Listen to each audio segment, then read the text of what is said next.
하나 더 봅시다. 이전 4판에 나와 있는 뭐 통계 이어 활용인데요. 이거 잠시 볼까요? 우리가 어떨 때 뭡니까 통계 자료를 가지고 인식의 왜곡을 갖다가 초래하는가. 자 봅시다. 식료품 물가를 왜곡하는 자료 수집. 자, 우리는 임금과 소비자 물가 사이의 상승률 격차에 대한 소식을 자주 접하게 된다. 이렇게 돼 있죠, 그지? 자, 그래서 대부분 임금이 소비자 물가에 비해 상승 수준이 낮아서 근로자들이 힘든 상황이 있다는 내용이죠.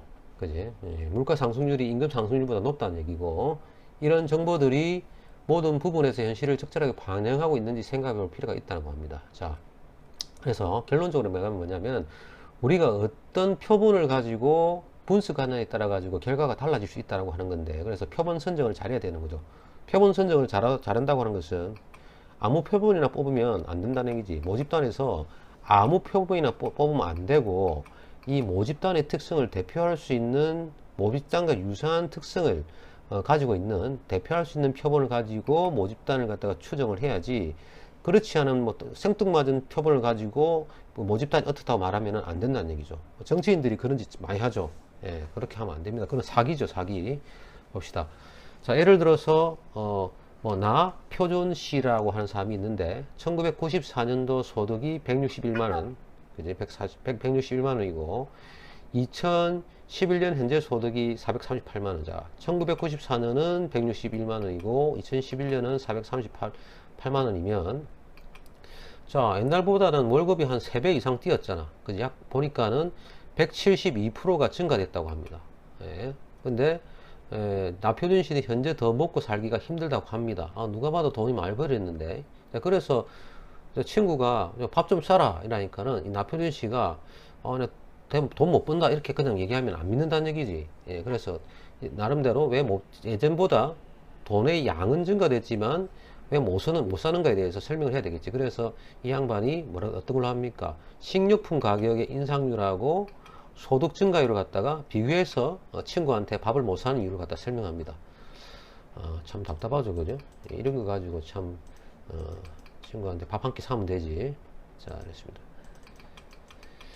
자, 보시면, 자, 그래서 이 친구가 식료품 물가 상승률하고 지금 소득 상승률하고 지금 보여주는데, 자, 1994년하고 2011년에 식료품 물가 상승률을 추정하기 위해서 맥주, 그 다음에 4병, 그 다음에 1.5리터 음료수 2개, 그 다음에 주스 1병, 그 다음에 1리터 우유 하나, 캔 음료 5개, 버터 한 상자, 뭐 치즈 한 상자, 유산균 음료 4개, 햄 캔 1개, 소세지 한 봉지, 아이스크림 한 통으로 구성된 11개의 식료품에 대해서 가격의 변화율을 계산하니까 약 51%가 인상됐다는 얘기입니다. 되죠? 자, 이것들은 전부 공산품이죠, 공산품. 아주 저장성이 뛰어난. 그런데 이 사람의 임금 상승률을 보니까 얼마가 나왔느냐. 172% 수준을 훨씬 하회한다. 172%보다 작다고 나왔습니다. 예, 그래서 나표준 씨의 소득 수준이 식료품 물가 상승률보다 3배 이상 빠르게 증가돼 가지고, 자, 이 사람이 못 산다, 먹고 살기 힘들다고 얘기하면 안 된다는 얘기죠. 지금 현재 이 사람의 임금 상승률이 어떻습니까? 물가 상승률보다 크기 때문에 먹고 살만 하단 말이에요. 그래서 밥 못 사겠다 하면 안 된다는 얘기죠. 자, 근데 이번에는 그 식료품 물가 상승률을 안 하고 이 사람이 다른 걸 했습니다. 예, 특히 식료품 물가 인상률이라고 하는 것은 어떻습니까? 경직적이죠. 그래서 특히 그러니까 저장성이 뛰어나기 때문에 가격이 변동성이 작습니다. 그래서 이번에는 어떻습니까? 식료 물가 상승률을 갖다가 공산품을 안 가지고 농산품 기준으로 했습니다. 양파 8개, 판단, 당근, 호박, 오이, 시금치, 뭐 이런 멸치, 뭐 이런 거 있잖아요. 그죠? 이런 농식료품 가격 변화율을 가지고 이 사람이 또 설득합니다. 보니까 평균 212% 인상된 것으로 나타났습니다. 자, 그러다 보면 이 사람이 임금 인상률이 170이거든. 그러니까 지금 현재 식료품, 농산물 기준으로 한 식료품 변화율, 가격 변화율, 즉 물가 상승률이 더 큽니다. 그래서 어떻습니까? 나는 못 산다. 그렇기 때문에 난 이 밥 못 사주겠다. 이래 되는 겁니다. 예. 그러니까 아까 공산품을 가지고 했을 때보다도 농산품을 했을 때 더 뭡니까? 예, 이 사람 못 사게 되는 거죠. 특히 농산물 같은 계절성에 어떤 영향을 많이 받기 때문에 농사가 얼마나 풍년인지 흉년에 대해서 가격 변동성이 큽니다. 그래서 당연히 뭡니까? 식료품 물가 상승이 상당히 높게 나옵니다. 그래서 이 사람이 못 산다 이러면 안 되죠. 그래서 우리가 어떤 표본을 가지고 이 사람이 비교해 주느냐에 따라 가지고 결과가 달라지기 때문에 우리가 어떤 그 설득이 있는 증거, 즉 표본을 제시할 때는요, 모집단의 특성을 잘 비교 설명할 수 있는 거 가지고 우리가 해야 됩니다. 그렇다면 이럴 때는 어떻게 하면 되겠습니까? 저 같으면 식료품, 공산품하고 농산품의 뭡니까? 물가 인상률의 평균치를, 가중 평균치를 구해가지고 비교해서 보여준다면 좀 나름대로 좀 합리적이라고 얘기할 수 있겠죠. 예, 하여튼 간에, 식료품 물가를 왜곡하는 자료 수집이 될 수 있다. 그지? 귀에 걸면 귀걸이, 코에 걸면 코걸이 이렇게 될 수 있다는 거 조심해야 된다는 얘기입니다. 자, 봅시다. 그죠? 마지막에 이제 도집단의 특성을 대표할 수 있는 표본 자료를 구하는 것은 통계 분석의 기본이며 가장 중요한 과정이다. 그래서 어떤 증거 자료를 갖다가 제시하는가가 중요하다. 그지? 자, 페이지 이제 97쪽에 봅시다. 표본 추출, 이제 표본 추출과 5차, 제3절. 표본 추출과, 그렇다고 한다면, 합당한 표본을 추출해야 되는데, 즉, 합당한 표본이라고 하는 것은 어떤 합당한 증거, 그죠? 합리적인 증거를 제시해야 되는데, 그러면 그 표본을 어떻게 추출하는가? 추출할 때마다 당연히 오차가 존재하겠죠, 그지? 항상 시스템적으로 모집단은 전체 집합이고 여기서 꺼집어낸 표본은 모집단의 부분 집합이기 때문에 같을 수가 없어. 시스템적으로 같을 수가 없단 말이야. 그때 그런 게 뭡니까? 바로 오차는 반드시 시스템적으로 발생할 수밖에 없단 말이야. 그지? 자, 그래서 이 절에서는 표본 추출과 오차가 뭐가 있는 가 봅시다. 먼저 표본 추출 방법. 자, 표본 추출 방법에는 크게 두 가지가 있다. 하나는 확률 표본 추출 방법이 있고 확률적으로, 그다음 하나는 비확률 표본 추출이 돼 있죠. 자, 확률 표본 추출 방법은 뭐냐? 말 그대로 모집단의 각 구성 요소, 그지? 구성 요소, 원소죠, 원소.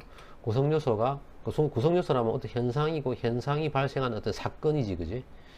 그지? 따라서 확률 표본 추출 방법은 모집단의 각 구성 요소가 표본으로 추출될 확률이 알려져 있단 말이지. 표본으로 추출될 확률이 알려져 있다는 얘기죠.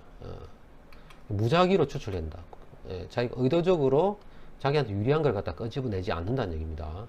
반면에 비확률 표본 추출은 뭐냐? 확률이 들어가지 않는 거죠. 주관적인 겁니다. 그래서 조사자가 주관적으로 표본을 추출하는 방법이고, 자, 표본 추출 비용과 시간을 줄일 수가 있습니다. 왜냐하면 자기가 원하는 걸 딱 보고 주머니 안에 들은 걸, 요 주머니 안에 모집단에 들은 걸 자기가 직접 보고 꺼내기 때문에, 자기 원하는 것만 꺼내기 때문에 이 표본 추출 비용과 시간을 줄일 수가 있습니다.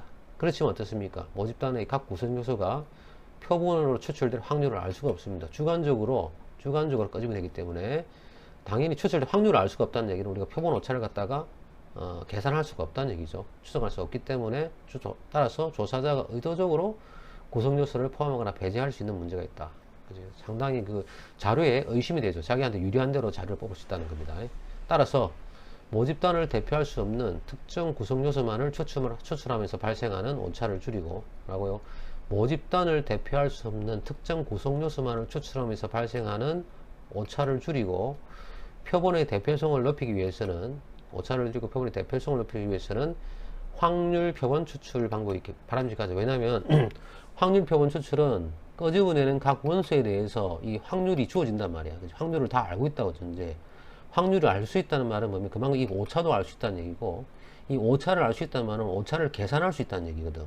그렇기 때문에 어떻습니까? 이 차이가 나는 걸 갖다가 충분하게 우리가 얘기해 줄 수 있지. 일반적으로 말하면 뭐 센서스 조사니까는 평균값이 얼마고, 그지? 이런 말 하잖아. 평균값이 얼마에 플러스 마이너스 뭐 오차 얼마다, 오차 구간 얼마다 이렇게 얘기하잖아. 그지? 그러니까 이거 오차를 갖다가 계산할 수 있다는 얘기는 바로 과학이 된다는 얘기죠. 과학. 오차를 계산할 수 없다고 하는 거는요, 과학이 되지 못하고 우리가 뭡니까? 이 집단에 뭡니까? 예를 들어서 표본의 어떤 신뢰성을 의심을 가질 수 있다는 얘기지. 자, 그렇습니다. 자, 그래서 아래 그림을 보면요, 표본 추출 방법을 갖다 크게 이제 두 가지로 나타내고 있죠. 확률 표본 추출과 비확률 표본 추출을 나눠지고, 확률 표본 추출에는 대표적인 게 단순 무작위 확률 표본 추출 또는 단순 무작위 추출이 있고요. 그 다음에 이거보다 좀 더 층을 나눠서 추출하는 층화 무작위 추출이 있고, 한 집단으로 묶어 가지고 쉽게 우리가 분석할 수 있는 어떤 집락으로 클러스터로 묶어가서 추출하는 방법이 있고, 계통 추출하는 방법이 있습니다. 뭐 계통 추출하면 뭐 첫 번째 뽑은 순서로부터 뭐 5번째부터 매번 5번씩 단계로 뽑는, 이렇게 계통으로 추출한 거죠. 그래서 우리가 보통 뭐 대통령을 뽑는다든지 국회의원을 뽑는다고 했을 때 출구조사잖아, 그지? 출구조사할 때 이런 뭡니까? 계통 추출을 말합니다. 투표하고 나온 사람들 몇 번째부터 뭐 10명 단위로 또는 100명 단위로 이렇게 표본을 끄집어내서 추출하는 방법이 있습니다. 아무튼 이것들은 단수 무작위 확률 표본 추출이라고 하고요. 그 다음에 반대로 비확률 표본 추출에는 간편 추출이 있고 뭐 눈덩이 추출이 있고 할당 추출이 있고 판단 추출이 있다. 이제 이거는 뒤에 가서 좀 보도록 하겠습니다.